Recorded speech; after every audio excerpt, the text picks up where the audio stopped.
d'ailleurs et d'ici. Les ateliers podcast Jeunesse plurielle.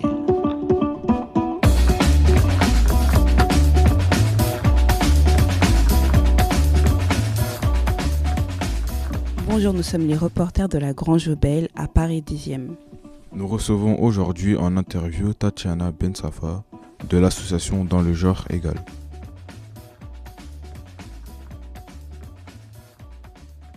Bonjour, pouvez-vous vous présenter ?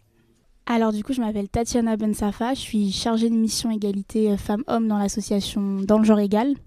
Et du coup, je m'occupe de tout ce qui est sensibilisation sur l'égalité femmes-hommes. Quand votre association a-t-elle été créée ? Donc, elle a été créée en 2001, donc ça fait à peu près 23 ans que du coup, on traite des questions d'égalité. Et du coup, on va aussi plus loin parce qu'on fait beaucoup d'ateliers sur les discriminations, donc de tout genre. Et c'est depuis quelques années qu'on fait des spectacles de marionnettes. On fait des sensibilisations dans les collèges, dans les lycées et des formations pour les professionnels. Et du coup, on a aussi une autre casquette, c'est qu'on fait des stages de responsabilisation pour les auteurs de violences conjugales. C'est quel type d'atelier ? Alors pour les ateliers marionnettes, en fait, on fait chaque année, donc année scolaire, on fait un spectacle de marionnettes avec 4 scénettes. Donc ça va être par exemple une scénette sur le sport, une scénette sur le consentement, une scénette sur les tâches ménagères et une scénette par exemple cette année sur les femmes dans les filières scientifiques. Ensuite, au niveau des ateliers, on fait des ateliers déconstruction des stéréotypes avec les collèges et les lycées. On fait des ateliers cybersexisme à travers aussi les médias. Et on va faire aussi des ateliers éducation à la vie relationnelle, affective et sexuelle dès l'âge de 4e, où là, on va parler beaucoup plus de tout ce qui va être relations affectives, de sexualité, de consentement.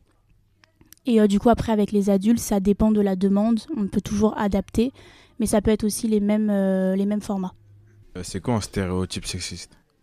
Alors du coup, un stéréotype, c'est un cliché, donc ça va être une idée reçue généralement qu'on va avoir. Parfois, ça va se baser sur une généralité qu'on voit. Parfois, du coup, ça va être créé et du coup, ça va être vraiment une discrimination.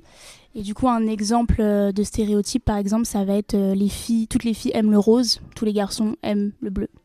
Ou alors, la place de la femme, c'est à la cuisine, l'homme au travail, ça, par exemple, c'est un stéréotype sexiste.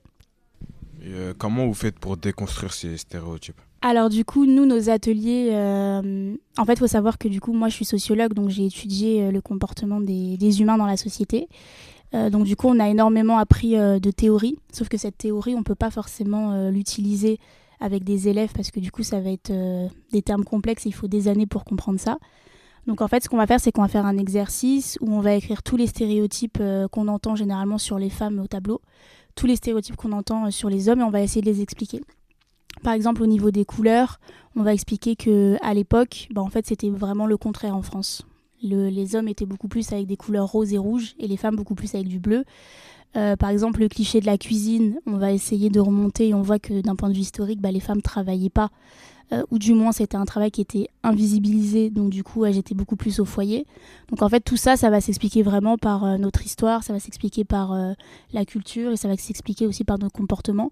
Et on va essayer de les expliquer de cette façon pour que les élèves comprennent qu'il y a une différence entre ce qui est réel en tant qu'humain, donc par exemple ce qui va être biologique, donc par exemple quand on est né du sexe femelle, généralement on va avoir un développement au niveau du corps qui va se faire, pareil au niveau du sexe mâle, mais que tout ce qu'il y a après, ça va vraiment être construit par nos sociétés et que, par exemple, en France, ce sera jamais la même chose qu'en Angleterre, qu'au Mexique, qu'au Nigeria. Enfin voilà, ça changera toujours. Quel stéréotype, par exemple, il y a au Nigeria ? Alors du coup, les stéréotypes qu'il y a au Nigeria, ça je vais pas pouvoir répondre parce que du coup, je n'ai jamais été et du coup, je ne connais pas de personnes qui viennent de là-bas. Mais du coup, c'est surtout, par exemple, si je prends l'exemple dans le sport, parce que du coup, votre thématique, c'est beaucoup le sport. Par exemple, en France, il y a un culte au football qui est très dirigé vers les hommes. Mais par exemple, vous prenez aux États-Unis, le football, c'est beaucoup plus dirigé sur les femmes. Parce que du coup, les hommes, ça va beaucoup plus être le foot américain, enfin le football américain. Mais du coup, voilà, ça peut se comprendre de cette façon. C'est pareil sur les couleurs. Par exemple, je prends en France... Au niveau des couleurs, le rose, c'est beaucoup associé aux femmes. Si vous allez dans certains pays d'Afrique, il y a énormément d'hommes qui mettent énormément de couleurs sur les boubous, sur leurs tenues traditionnelles, qui vont être roses, flash, qui vont être oranges, qui vont être jaunes. Après, selon les cultures et selon les les pays, il va y avoir différentes couleurs qui vont être associées aux femmes, aux hommes, et ce sera jamais les mêmes que dans les autres pays. Mais oui, vous trouverez jamais les mêmes stéréotypes dans tous les pays. Et par contre, il y aura des stéréotypes, par exemple la femme au foyer, ça c'est mondial. C'est vraiment le stéréotype qui est mondial. Est-ce que vous pensez que l'État a une responsabilité sur ce sexisme qu'il y a dans le monde ? Alors du coup, je vais dire oui et non, dans le sens où l'État, elle est quand même beaucoup plus avancée au niveau des lois, par exemple. Donc c'est elle qui met beaucoup en place aussi tout ce qui va être financement au niveau des associations. Il faut savoir que les financements, c'est compliqué et que parfois les budgets sont diminués. Donc du coup, il y a une grande responsabilité de l'État. Après, l'État fait aussi partie de la société, vu que du coup, nous, on a autant d'impact. Ça veut dire que... moi, j'aime bien dire que c'est un petit peu une boucle. Ça veut dire que la société, en fait, c'est les individus. Mais les individus, c'est la société. Donc, c'est un peu le serpent qui se mord la queue. Ça veut dire que donc, l'État a un impact. Mais nous, en tant qu'individus, on a vraiment aussi un impact. C'est juste que c'est vrai que nous, on va voter. Mais on ne vote pas tous les jours. On ne vote pas toutes les lois. On ne les révise pas. Donc, bien sûr que sur beaucoup de domaines, ils ont un impact. C'est pareil pour la justice. La manière dont la justice va traiter des cas, par exemple, de violence, des cas de discrimination, ça aura un impact aussi sur notre vision et sur notre confiance en la justice et notre confiance en l'État. Donc du coup là, ça va être propre à chacun et chacune. Mais généralement, je dirais que ils ont un moyen différent d'avoir un impact sur la société, mais que nous, en fait, on va vraiment reproduire un petit peu tous ces schémas-là. Mais qu'en gros, eux, ils vont faire en rapport avec ce qu'eux voient de nous, et nous, on va faire en rapport avec ce qu'on voit d'eux. Donc en fait, c'est vraiment un cercle. Donc pour moi, c'est un peu tous ensemble et tout ensemble qu'on a vraiment un impact. Pas que pas que l'État et pas que les individus. Est-ce que vous pensez que dans quelques années en France, il y aura plus de stéréotypes sexistes ? Alors du coup, non, je ne pense pas. Il y aura toujours des stéréotypes sexistes, il y aura des stéréotypes racistes, il y aura des stéréotypes homophobes, il y aura des stéréotypes pour toute minorité de genre et pour toute personne discriminée. Par contre, je pense que en fait, tout le monde a des stéréotypes. Ça, c'est en fait notre cerveau. Voilà, il a tendance à banaliser, il a tendance à faire des généralités. C'est aussi un moyen qu'on a de banaliser les choses et d'avoir une normalité dans notre vie. Par contre, ce qui est important sur le stéréotype, c'est d'essayer de ne pas être influencé par celui-là. Et c'est aussi essayer d'avoir une réflexion. Donc forcément, à l'instant présent, quand je vais voir quelqu'un, je vais avoir un jugement. La manière dont la personne va être habillée, la manière dont la personne va parler, la manière dont... Enfin, même son métier, tout ça, ça va me donner des indications. Et dans ma tête, je vais me faire des idées. Par contre, ce qui est important, c'est vraiment que ce stéréotype ne devienne pas vraiment un préjugé et qu'il ne devienne pas justement du sexisme ou du racisme, etc. Parce qu'il faut savoir que ça fonctionne un peu comme une pyramide. Ça veut dire que de base, on a tous et toutes des représentations. Et ces représentations, on va les transformer en stéréotypes. Ces stéréotypes, après, malheureusement, on les transforme en préjugés. Et ensuite, ça va se transformer avec ce qu'on parle aujourd'hui en sexisme. Mais par exemple, si vous prenez l'exemple du foot, donc ça c'est intéressant. Mais par exemple, si moi, ma représentation, c'est que les filles, elles jouent pas au foot, mon stéréotype, ça va vraiment être toutes les filles n'aiment pas le foot et toutes les filles ne jouent pas au foot. Ensuite, mon préjugé va se transformer en les filles ne savent pas jouer au foot. Donc c'est là où on voit que ça monte crescendo. Et là, le sexisme et l'exclusion et la violence, ça va vraiment être je refuse qu'une fille participe au foot, je refuse qu'une fille soit dans mon équipe, je refuse qu'il y ait des filles qui jouent.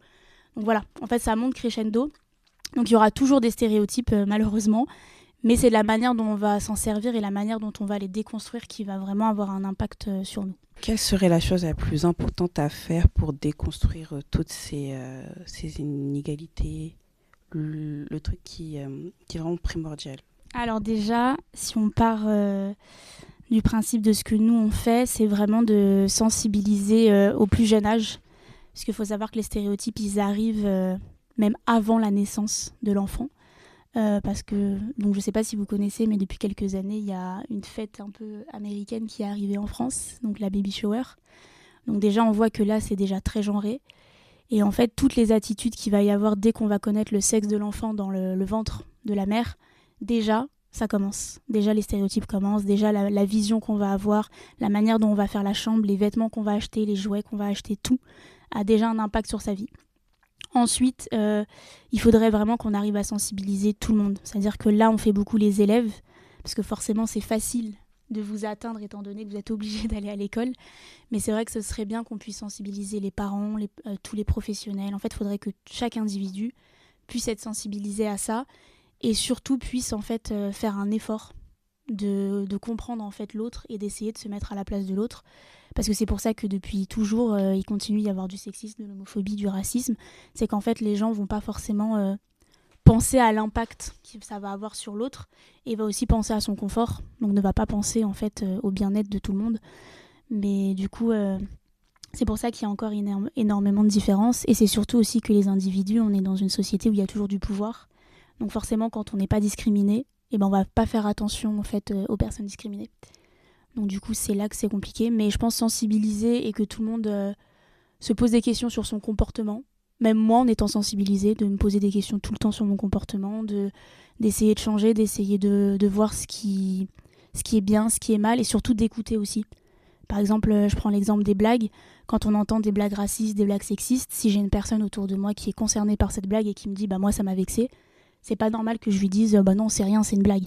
Cette personne, si elle a été vexée, si elle a été outrée, si elle a été blessée et qu'elle est concernée par la blague, c'est elle que je dois écouter. Et c'est pas moi qui me dis oh non mais c'est rien, il faut rire. Vous voyez, donc c'est vraiment réfléchir sur nos comportements tout le temps. Est-ce que vous avez déjà été victime de remarques sexistes ou autres ? C'est une bonne question. Oui, bah c'est triste, mais je pense que en tant que femme, je pense qu'on a toujours été, on a toutes. Pour le coup, là je vais me permettre de faire une généralité. Je pense que toute femme sur cette planète a été victime d'agissements sexistes, d'outrages, même parfois d'avoir été suivie dans la rue, parfois malheureusement d'agressions. Mais oui, je pense qu'en tant que femme, malheureusement, le sexisme c'est très le sexisme c'est très banalisé. Il faut savoir que beaucoup de gens ont des agissements sexistes sans le savoir. Donc oui, honnêtement, je veux pas essayer de montrer, mais je pense que déjà tous les jours, en tant que femme, on vit au quotidien des regards, on vit des agissements, on vit parfois des phrases. Mais même quand je vais dans des établissements scolaires, parfois j'arrive le matin et la manière dont on m'accueille, parfois c'est un peu différent, quoi. Surtout que je suis en plus jeune. Plus on est jeune, plus du coup, on va avoir des remarques aussi sur le physique. Et ça, du coup, ça en fait partie. Et si on est victime de ces remarques et de ces agissements, comment il faudrait réagir pour pas que ça dégénère ? Alors du coup, déjà, il faut savoir que en soi, l'outrage sexiste, c'est puni par la loi. Donc en vrai, on pourrait porter plainte. Sauf que déjà, si tout le monde portait plainte à chaque fois, on serait tous les jours au commissariat. Maintenant, je pense que ça dépend. Je pense que de répondre à la personne en lui faisant remarquer que ça, c'est une remarque sexiste, même si la personne va s'outrer et nous dire « non, mais c'est bon, c'était une blague, je voulais pas te blesser ». Mais je pense que de préciser que ça nous a pas plu, que ça nous a blessé et que ça ne se dit pas, c'est important. Maintenant, c'est compliqué parce que parfois, on n'ose pas. Et en fait, je pense que c'est aussi beaucoup pourquoi ça a été banalisé, c'est que quand on entend des blagues ou quand on entend des phrases, en fait, on a tendance à se taire, à faire un petit rire gêné et en fait à essayer de laisser passer, surtout quand c'est banalisé, qu'on en entend tout le temps.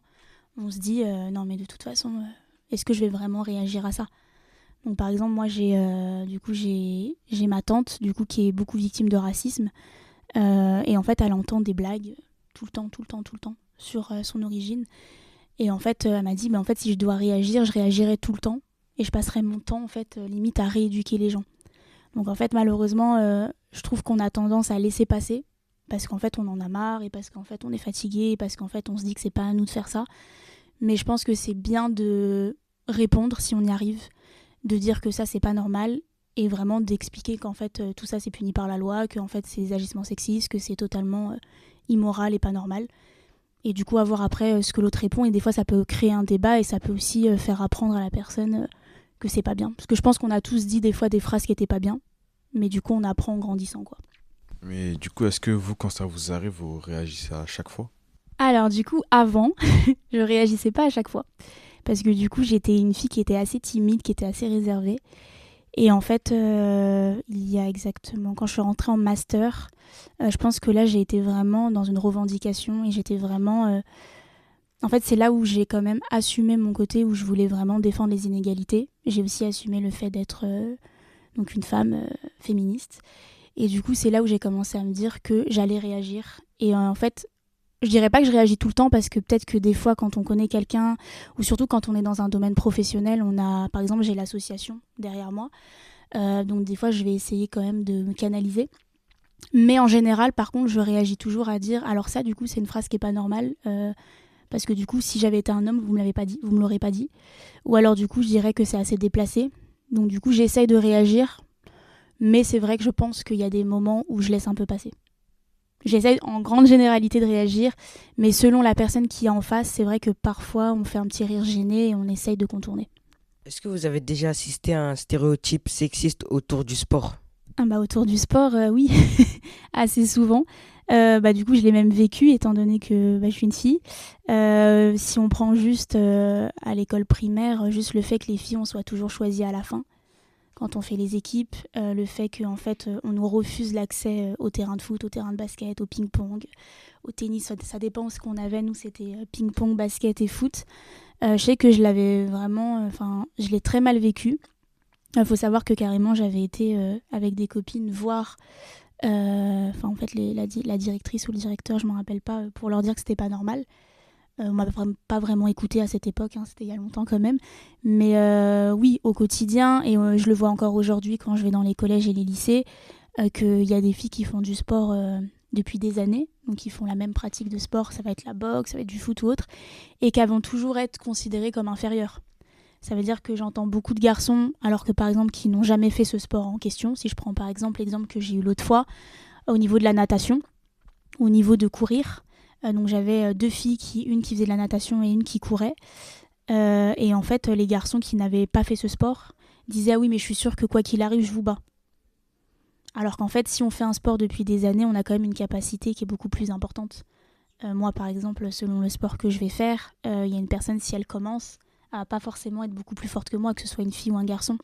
Mais du coup, c'est au quotidien et c'est pour les femmes et les filles qui font du sport, c'est vraiment compliqué de le dire et de l'assumer parfois parce qu'il y a toujours forcément des personnes qui vont leur dire « Ah oui, mais moi, je ferais mieux que toi alors que j'en fais pas ». Et surtout, vraiment, le gros débat, c'est vraiment le football, où là, c'est un débat que nous, d'ailleurs, maintenant, dans les établissements scolaires, on arrête d'en parler parce que le football, c'est vraiment un des sports où il y a le plus de tension quand on en parle. Il y a le plus de propos sexistes et homophobes et c'est là où il y a le plus de personnes qui se renferment et qui ne veulent pas comprendre les stéréotypes. Donc le football, nous, on a arrêté d'en parler. Vous nous avez dit qu'il y a un moment précis où vous avez commencé à vraiment assumer votre côté féministe. Mais du coup, c'est quoi qui a fait ce déclic? Je crois que ce déclic, ça a été quand j'ai lu un livre. C'est très bizarre dit comme ça. Mais en fait, je lisais énormément de livres pendant mes études, mais c'était vraiment sur les humains en général. Donc il y avait aussi les inégalités femmes-hommes, mais je voyais pas forcément le côté féministe. Et en fait, un jour, j'ai lu un livre qui était un livre sur les sorcières. Et en fait, c'est à ce moment-là où je me suis dit, mais en fait, féministe, on l'entend aujourd'hui comme un gros mot. On l'entend comme des femmes qui vont être, je dis bien le terme hystérique parce que ça, c'est un terme qui est adressé que aux femmes. On l'emploie vraiment en fait pour décrédibiliser un peu, j'arrive pas à le dire, pour vraiment enlever en fait la parole en fait des femmes. Et en fait je me suis dit mais non, le féminisme en fait c'est comme tout mouvement qui a été créé politique pour défendre les droits en fait des femmes. Et c'est là où je me suis dit mais en fait moi c'est ce que j'ai envie de faire, c'est en fait le travail que j'ai envie de faire, j'ai envie de me sentir utile et j'ai envie que en fait mes valeurs politiques et aussi mes valeurs en fait deviennent mon travail. Et c'est pour ça que j'ai choisi un travail comme celui-là parce que du coup je me suis dit que tous les jours pour l'instant de ma vie en fait sont mobilisés pour en fait mes revendications. Mais du coup c'est vraiment à partir de ce livre je pense que j'ai commencé à assumer le fait que j'étais féministe. Quand vous dites valeurs politiques, qu'est-ce que vous sous-entendez? Alors quand je parle de valeurs politiques, je parle vraiment du fait que aujourd'hui c'est vrai qu'on entend plein de choses. Moi je suis vraiment beaucoup sur l'humain. Donc du coup, je n'arrive vraiment pas à comprendre les inégalités. J'arrive pas à comprendre le fait que parfois on entend des discours en fait sur une haine d'une communauté ou alors du coup d'une orientation sexuelle ou du coup d'une identité. J'ai vraiment du mal et en fait ma revendication politique c'est plus parce que tous les mouvements qu'on va faire et tous les mouvements qui ont été faits à travers l'histoire pour défendre en fait des droits humains, c'est toujours passé en fait par des mouvements qui sont politiques parce que quoi qu'il arrive en fait ça fait partie de notre avancée, ça fait partie aussi de notre histoire et ça fait partie aussi de ce qu'on avance et ce qu'on aimerait voir sur notre planète. Et du coup, si on prend en plus petite quantité, c'est ce que j'aimerais voir en France. En fait, j'aimerais que chaque personne soit acceptée pour sa différence, pour sa complémentarité, pour son genre, son sexe, son orientation sexuelle, son identité de genre, sa religion, son origine, vraiment tout. Et du coup, j'accepte pas le fait qu'on va vraiment dénigrer ou alors qu'on va opprimer une population. Surtout qu'il n'y a pas une base sur laquelle se fier, parce qu'en soi, on est tous des humains de base. Et après, ce qui nous différencie, il y a tout qui nous différencie. Ça veut dire que même en tant que même personne, par exemple, d'une même communauté, d'une même religion, d'un même genre, on est différent physiquement, on est différent dans nos mentalités, dans notre passé.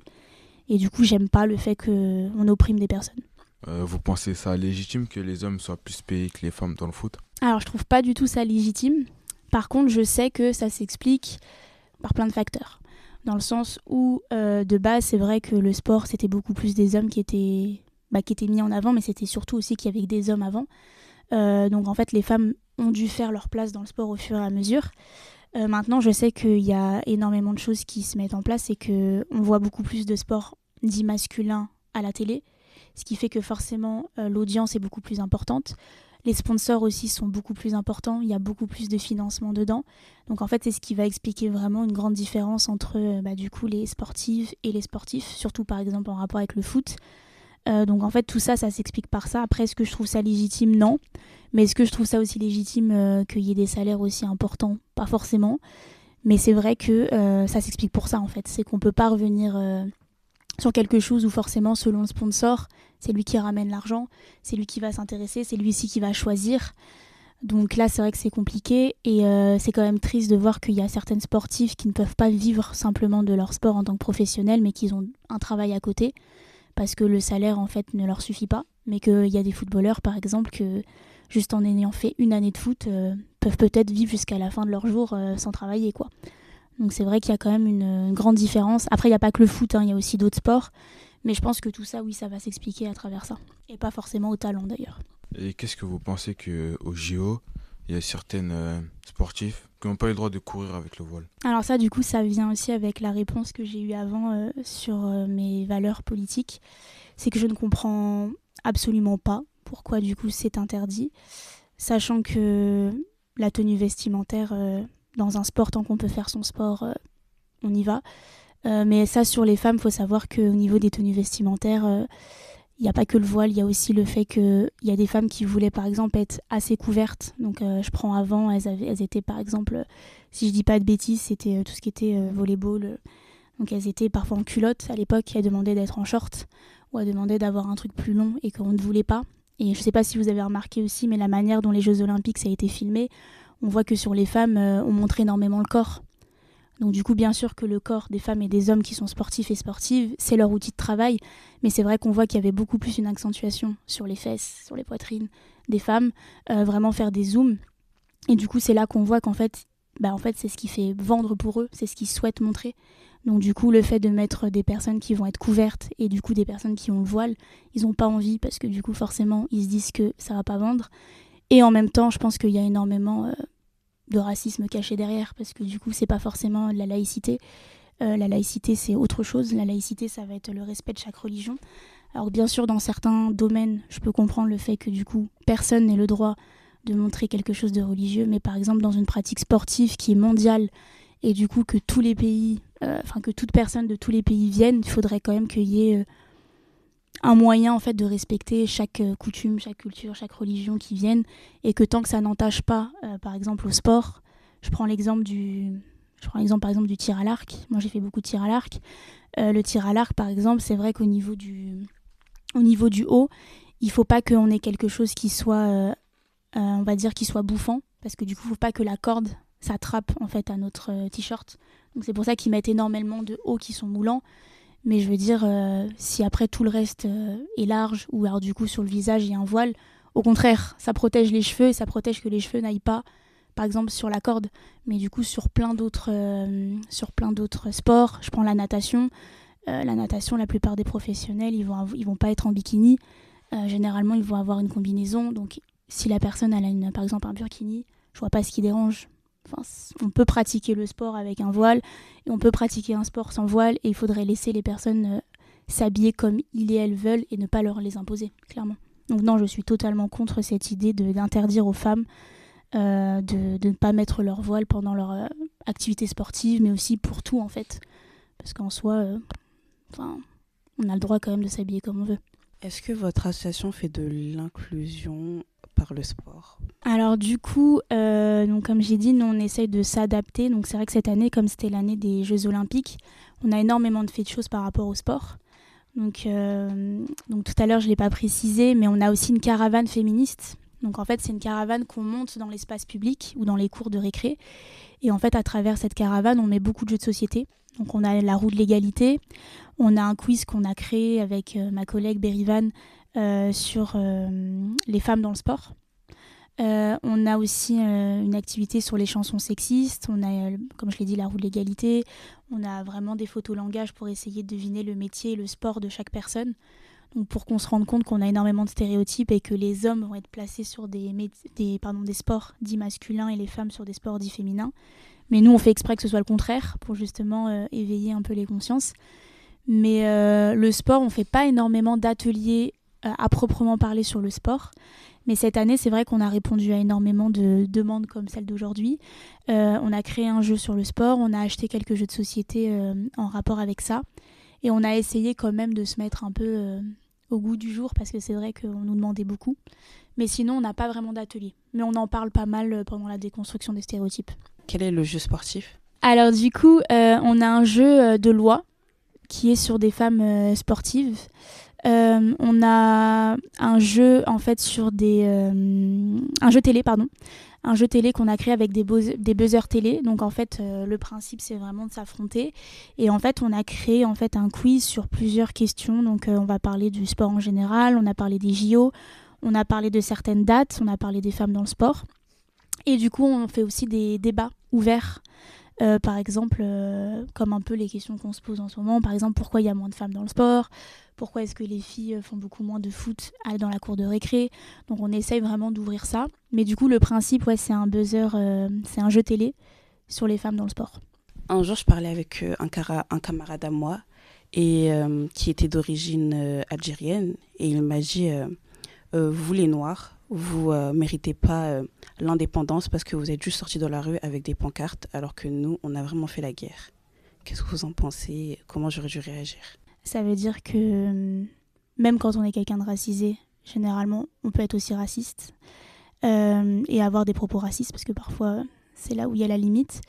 Mais alors généralement, comme on réagit, c'est vrai que, comme j'ai dit tout à l'heure, on ne sait jamais comment on va réagir sur le moment parce que du coup, des fois, notre cerveau, le temps qu'il prenne l'information et parfois, si on est blessé, si on est touché, c'est compliqué. Mais généralement, moi, je trouve qu'il faut essayer d'en parler, essayer de comprendre et essayer de mettre l'autre à sa place.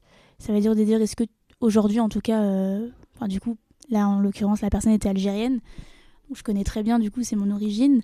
Moi, je sais que dans ma famille, quand ça arrive et que du coup, je vais les entendre critiquer un autre pays ou une autre communauté ou des fois avoir des propos très homophobes, je vais leur dire, est-ce que toi, t'aimerais qu'en fait, on te traite justement parce que t'es algérien ? Est-ce que t'aimerais, en tout ce que t'entends justement à la télé, que ce soit confirmé que tout le monde le pense, d'essayer en fait de les mettre à cette place et en fait d'inverser un petit peu. Et c'est vrai que c'est là que c'est compliqué parce que du coup il y a le côté où, ce que je disais tout à l'heure, c'est qu'en fait on est toujours dans un rapport de force et de pouvoir. Quand en fait nous on est concernés par cette oppression, on va tout de suite s'indigner, mais par contre parfois on va devenir aussi l'oppresseur. Et c'est là que c'est compliqué parce que du coup pour leur faire comprendre, c'est assez compliqué. Nous par exemple quand on fait des stages d'auteurs de violences conjugales, la dernière fois on a eu une personne justement, je crois qu'il était aussi algérien, et du coup il avait des propos hyper sexistes, mais vraiment c'était au-dessus, il était misogyne.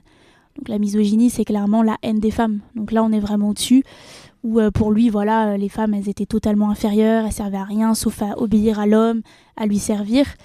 Et en fait du coup je lui ai dit mais est-ce que t'aimerais bien qu'on inverse un petit peu ça et que par exemple si on prend la communauté blanche, qu'elle te dise que toi en tant qu'arabe tu ne sers à rien et que du coup tu es là pour servir du coup les personnes blanches. Et là tout de suite on a vu qu'il s'est totalement indigné et que parce que dans la mentalité en France on voit qu'on a placé le racisme très haut. Ça veut dire que même une personne qui a des propos racistes, elle sait que c'est raciste. Quoi qu'il arrive, elle le sait. Par contre, dès que ça va être de l'homophobie et du sexisme, là, ça va être banalisé. Et là, du coup, ça va être dit ouvertement sans le savoir. Et ça va être clairement pensé, assumé, vraiment comme si c'était normal de le dire. Mais du coup, là, le plus important à faire, je trouve, c'est vraiment de renverser, de remettre la personne où elle se situe dans la société. Pour le coup, c'est beaucoup plus facile avec une personne qui va être racisée, ou alors une personne qui va être gay, ou alors une personne qui va être... en fait, une minorité qui se fait discriminer.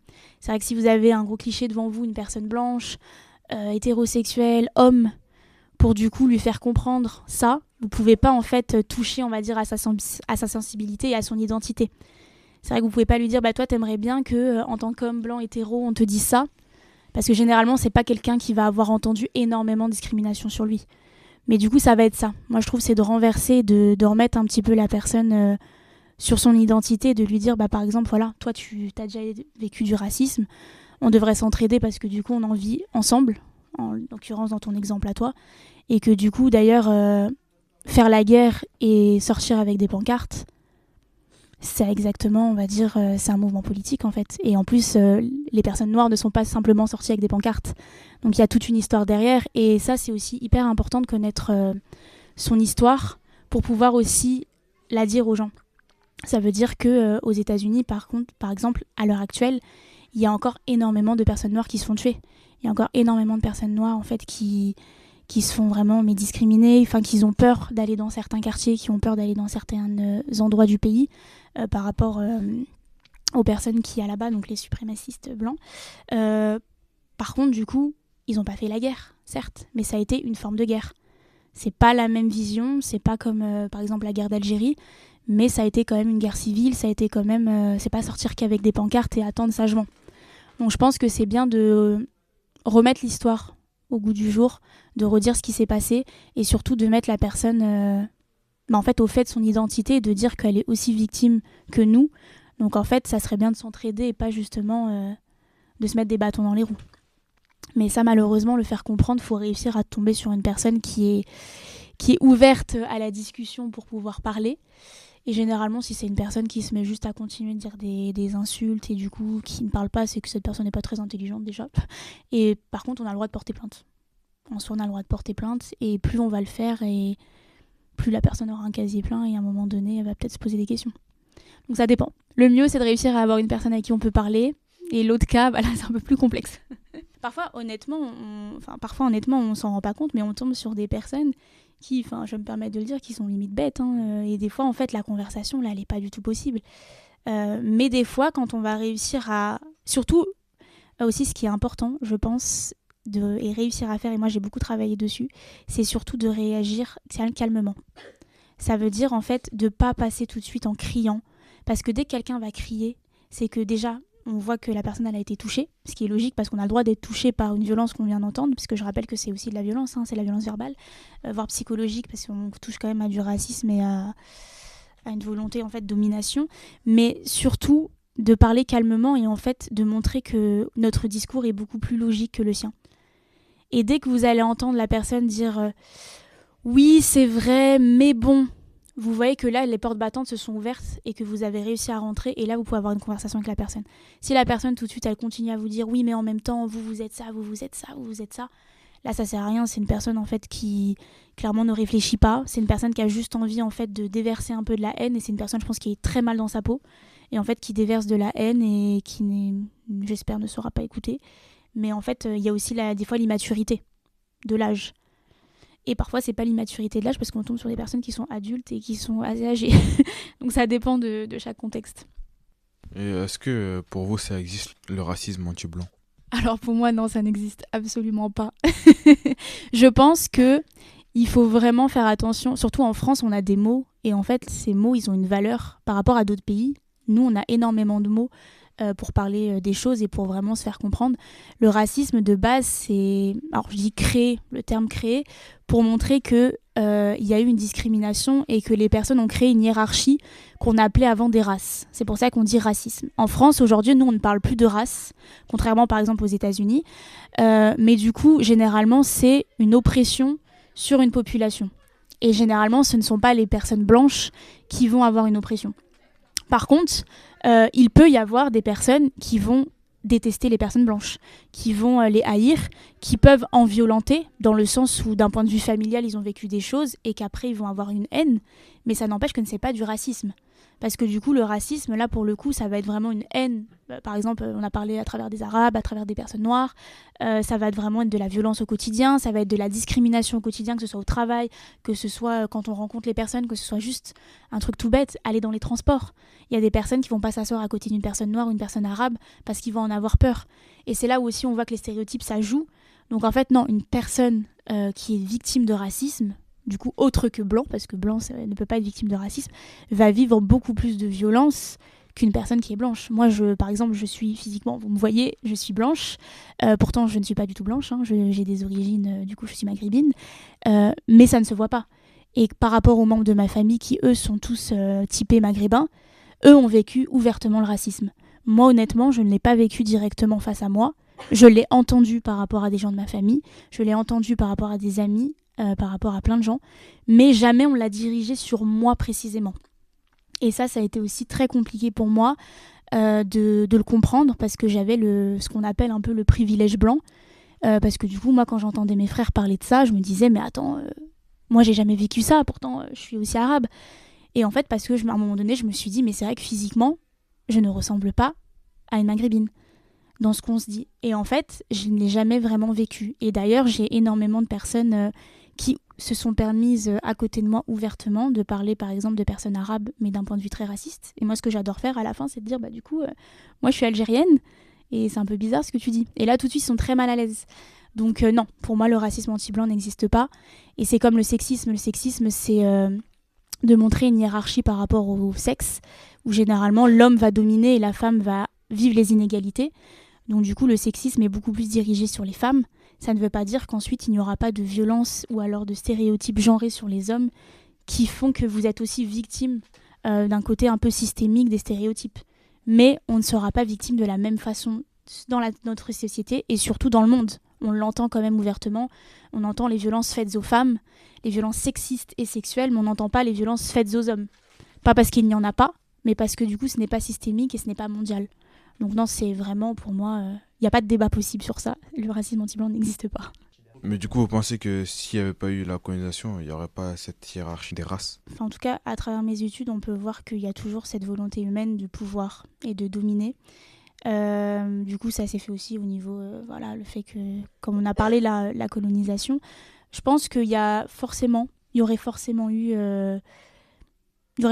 ça. Dans le sens où... Après, c'est vrai que c'est compliqué parce que c'est le passé, donc on ne peut pas trop savoir.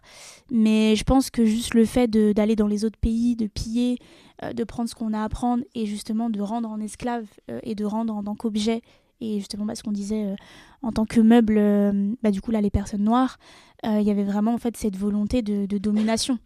Comme sur les femmes. C'est vrai qu'on parle beaucoup justement... une des... Enfin, les plus grandes discriminations quand même, c'est... Et les plus grandes violences qu'il y a eu dans le passé, c'était quand même au sujet des personnes noires. Mais par contre, on oublie aussi que c'était aussi beaucoup les femmes. Et surtout, du coup, les femmes noires. C'est-à-dire que les femmes noires, depuis toujours, ça a été vraiment les personnes qui ont vécu le plus de violences, clairement, depuis toujours. D'ailleurs, vous avez un livre de Angela Davis, du coup, qui est une super personne qui a lutté pour le droit des personnes noires aux États-Unis, qui est encore vivante, et qui a été connue mondialement grâce à son afro. Et grâce à tout ce qu'elle a fait pour l'avancée des personnes. Et elle a écrit un livre en fait qui montre la similitude entre le racisme et le sexisme. Et que du coup les femmes noires en étaient beaucoup plus victimes.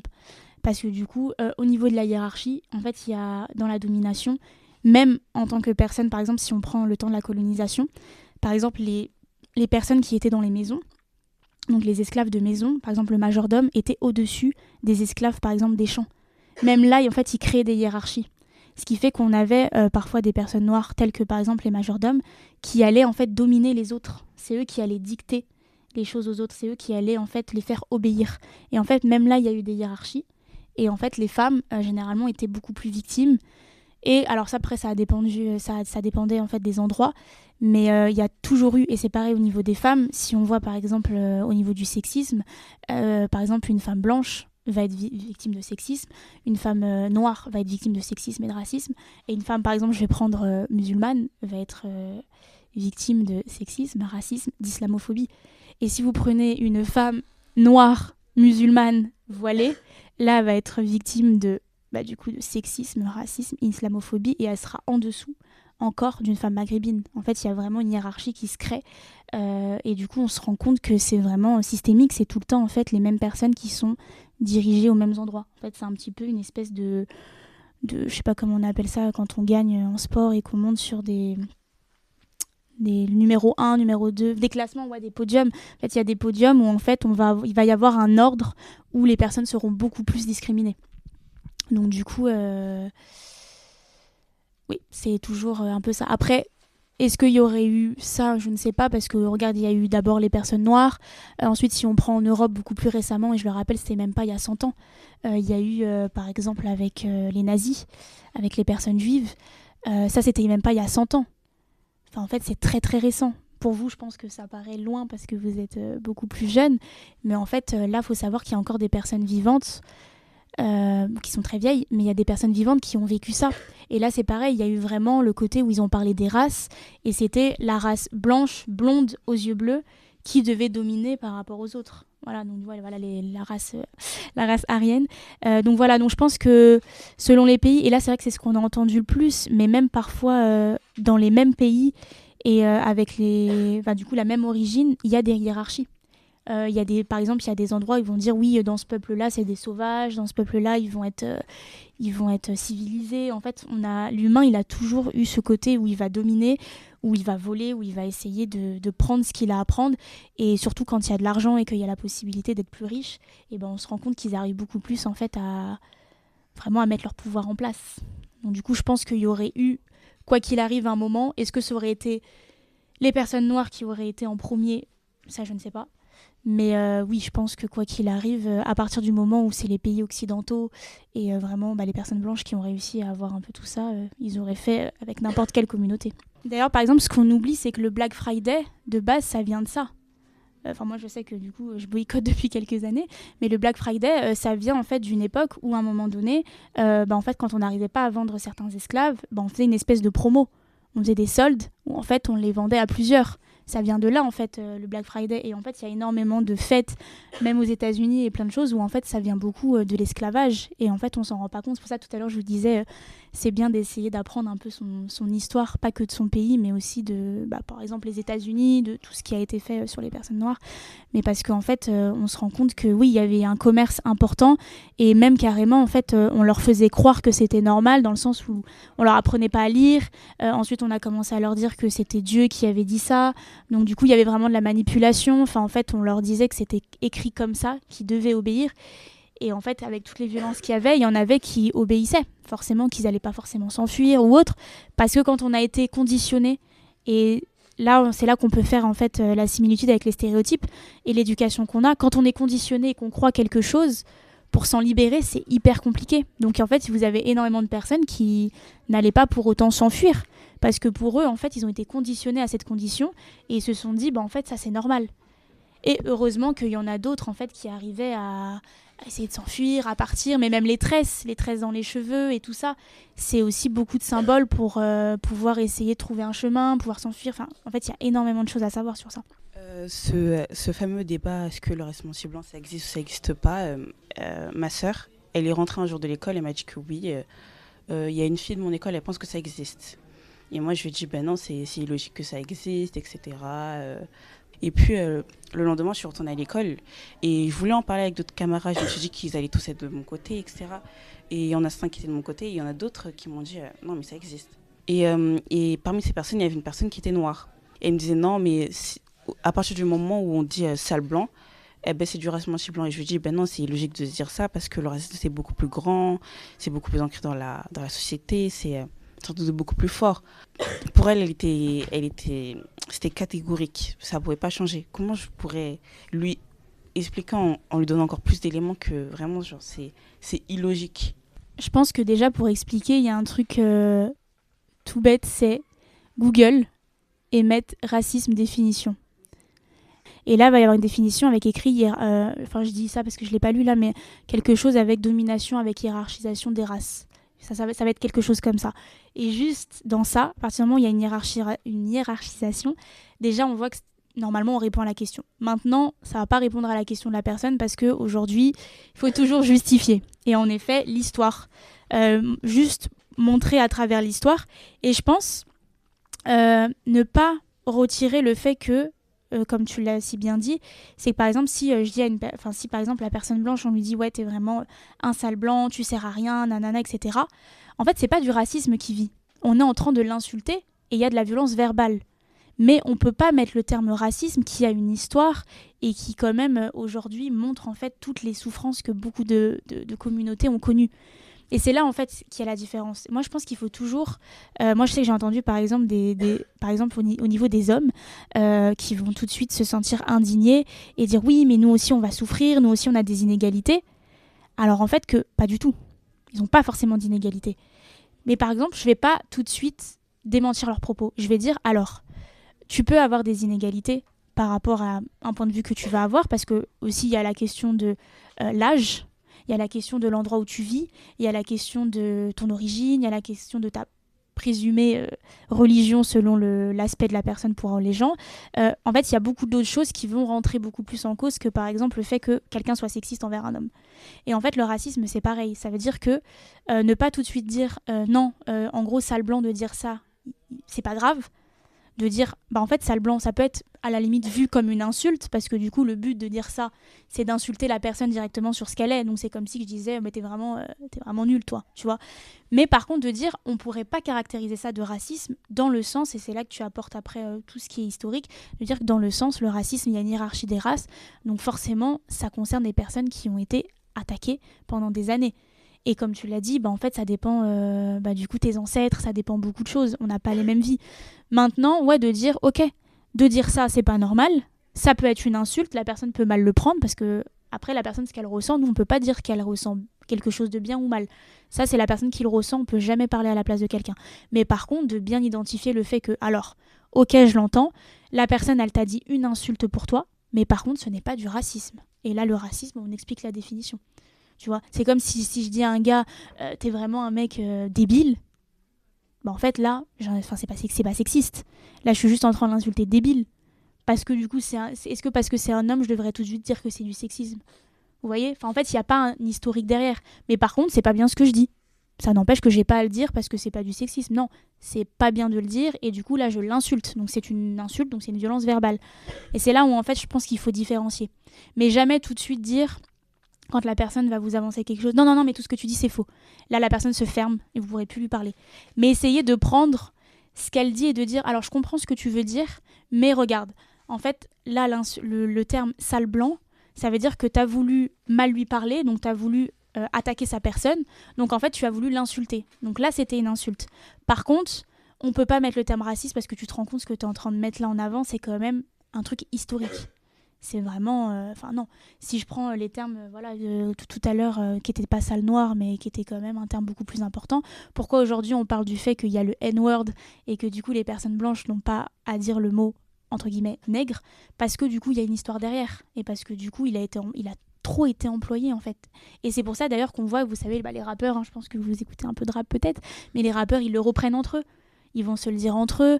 Aux États-Unis, c'est pareil. Mais c'est quelque chose, en fait, entre eux qui va devenir affectueux, qui va devenir, en fait, d'un point de vue historique, pour dire, en gros, on va dire, comme entre guillemets, ils se le disent, ouais, t'es mon noir à moi, t'es ma noire à moi, mais dans le sens qui va être vraiment affectueux. En fait, c'est vraiment une réappropriation, et ça aussi, c'est quelque chose de politique, c'est réappropriation du mot pour plus que ça devienne une insulte. Mais par contre, une autre personne n'a pas le droit d'employer ce mot à votre égard, en fait. Enfin, quand on est une personne du coup noire. Et du coup, pareil, je sais pas si vous avez entendu, il y a quelques années, pour les personnes gays, en fait, on les insultait de gens bizarres, de pédocriminels, on les insultait d'étranges, et en anglais, c'était queer, justement. Et à un moment donné, on les insultait de folles, enfin, ils ont eu toutes les insultes possibles. Et c'est pour ça qu'à la marche des fiertés, et du coup, maintenant, ils vont mettre les termes. Et pareil au niveau des féministes. On nous a beaucoup insultés d'hystériques, de sorcières, etc. Si vous allez aux marches, on les met sur les pancartes. On va le dire entre nous. On va dire on est des sorcières, on est hystériques. Les personnes gays vont dire on est des folles, on est justement queer. c'est le côté où ça venait d'avant, c'était étrange, bizarre. Ils vont dire ouais, ok, on est bizarre, il y a pas de souci. Mais en fait, ça va être réapproprié entre eux pour plus que ça ne devienne une insulte. Et ça, c'est un très gros mouvement politique. Enfin, c'est vraiment des façons en fait de se réapproprier en fait notre histoire et se réapproprier des termes. Donc je pense que c'est comme ça que tu pourrais lui expliquer. Moi, je voulais revenir sur ce que vous avez dit tout à l'heure, que vos frères ils ont subi du racisme. Est-ce que ça vous a marqué dans votre enfance? Honnêtement, je pense que ça m'a marqué, mais je ne m'en rendais pas compte. Mais en fait, ça m'a marqué beaucoup plus tard, où en fait, quand on en a reparlé, et qu'ils m'ont dit, à 6 ans, j'ai eu ça, à 7 ans, j'ai eu ça. Et en fait, je me suis rendu compte de, entre guillemets, c'est horrible à dire, mais de la chance que j'avais eue de ne pas entendre ça au quotidien. Et en fait, c'est vrai qu'ils ont eu tendance à banaliser. Ça veut dire que quand ils se faisaient insulter, enfin moi aujourd'hui, maintenant, directement, je sors de mes gonds, vraiment j'interviens, et eux, ils sont en mode, oui, c'est normal. Parce qu'en fait, ils l'ont tellement entendu que pour eux, c'est devenu tellement banal et c'est triste. Aujourd'hui, je vais être beaucoup plus émotive par rapport à ça et me dire que c'est quand même un peu horrible ce qu'ils ont vécu. Donc aujourd'hui, je me rends compte. Avant, honnêtement, je ne me rendais pas compte. Au contraire, j'avais peut-être tendance même à minimiser et dire oui, bon, vous abusez. Comme moi, je ne le vis pas. Vous voyez, je mettais vraiment moi au centre. Puisque moi, ça ne m'arrive pas, dans ce cas-là, ça n'arrive à personne. Et en fait, c'est ça que je disais aussi tout à l'heure, quand il faut qu'on se remette tous en question, et toutes, c'est que parfois, en fait, ça ne va pas nous arriver à nous, mais ça va arriver aux camarades à côté. Et en fait, il ne faut surtout pas le minimiser, parce que c'est important. Mais je pense qu'aujourd'hui, oui, il y a un impact quand même... et je fais beaucoup plus attention, et je me permets de réagir beaucoup plus, parce que ça a été aussi très dur de m'identifier en tant que femme maghrébine, comme je n'avais pas l'air d'une femme maghrébine. Donc aujourd'hui, je vais plus revendiquer aussi ça, et le dire ouvertement. Mais quand j'étais petite, je faisais pas attention. Ouais. Vous pensez qu'il y aurait eu plus de racisme ou moins de racisme sans l'esclave? Je pense que, quoi qu'il arrive, même après on connaît pas l'histoire de tous les pays, mais je pense que déjà au niveau des propos et au niveau des mentalités qu'on va avoir sur certaines communautés, en fait, l'humain, dès que c'est différent, tout de suite va y avoir le côté du jugement. Par exemple, c'est vrai qu'on ne parle pas beaucoup, mais par exemple les personnes asiatiques, il y a énormément de racisme sur eux et c'est hyper banalisé pour le coup. Et en fait, pour autant, en tout cas en histoire, on n'a jamais vraiment appris des choses comme du coup le peuple noir ou même, on en a parlé tout à l'heure de la guerre d'Algérie, etc. Mais ça n'empêche qu'en fait, comme ils sont physiquement, par exemple, qui vont être différents de la personne blanche, ils vivent quand même aussi du racisme. Donc je pense que, quoi qu'il arrive, à partir du moment où la personne elle est différente, il y a du racisme. La personne, si elle a une orientation sexuelle qui ne nous convient pas, parce que du coup, elle n'est pas dans la norme de femme et homme, du coup, il y a de l'homophobie. Quand du coup, la personne, du coup, c'est une femme, et que du coup, on est un homme, il y a du sexisme. Je pense que quoi qu'il arrive, vraiment, c'est une affaire toujours de pouvoir, de société, et qu'en fait, on fonctionne comme ça en tant qu'humain, et c'est horrible, et que c'est très compliqué de changer, parce qu'il y a toujours ce côté systémique qui se reproduit. Mais oui, je pense qu'il y aurait quand même eu du racisme, et on le voit, il y a de moins en moins de racisme, par exemple, en France, dans le sens où on vient quand même de loin, mais ça n'empêche que ça perdure. Il y a quand même encore énormément de propos, il y a quand même encore des gens qui le sont, il y a quand même encore des discriminations, et on parle de quelque chose qui date de milliers d'années. Donc c'est là que c'est complexe. Quels sont les résultats et les projets futurs de l'association? Alors les résultats, donc là les résultats, je vais parler en généralité, pas que de notre association, parce que c'est vrai que on n'est pas les seuls, hein. Il y a beaucoup d'associations qui s'occupent de parler justement de tout ce qui va être sexisme, racisme, homophobie, etc. Et je pense que c'est un grand travail de plein d'assauts, aussi heureusement de médias qui sont quand même sensibilisés, de plein de... Enfin voilà, c'est un petit peu un travail groupé.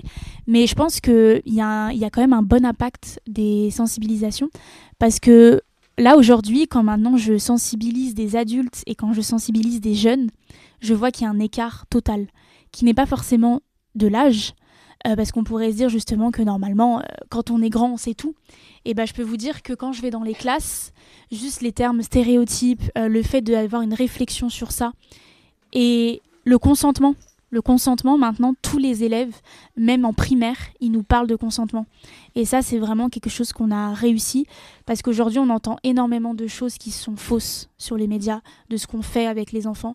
Donc je le rappelle, le consentement, c'est de dire à quelqu'un qu'on est d'accord pour tout, que ce soit pour prendre la main, que ce soit pour prendre dans les bras, que ce soit du coup pour faire un bisou sur la joue, un bisou après quand on grandit sur la bouche, ou des relations sexuelles ou autres.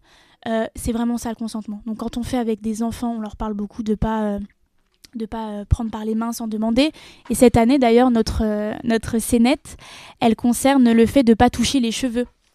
Donc on a appris ça parce qu'on a eu énormément de petites filles noires qui nous ont dit que beaucoup de gens venaient toucher leurs cheveux sans leur demander l'autorisation.